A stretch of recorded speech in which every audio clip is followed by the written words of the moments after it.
সকলকে সাংবাদিক যে বন্ধুরা তাদেরকে প্রণাম জানাই, শ্রদ্ধা জানাই।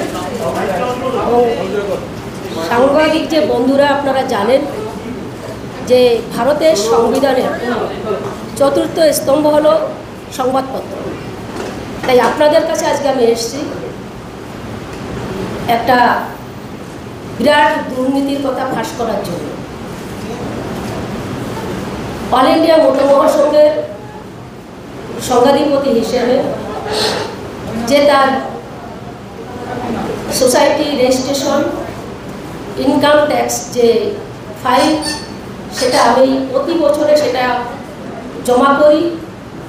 এবং এর আগে আমার শ্বশুরমশাই শ্রী মমতারঞ্জন ঠাকুর রিটার্ন ফাইল উনি করত। পরবর্তীকালে আমার স্বামী স্বর্গীয় কপিল কৃষ্ণ ঠাকুর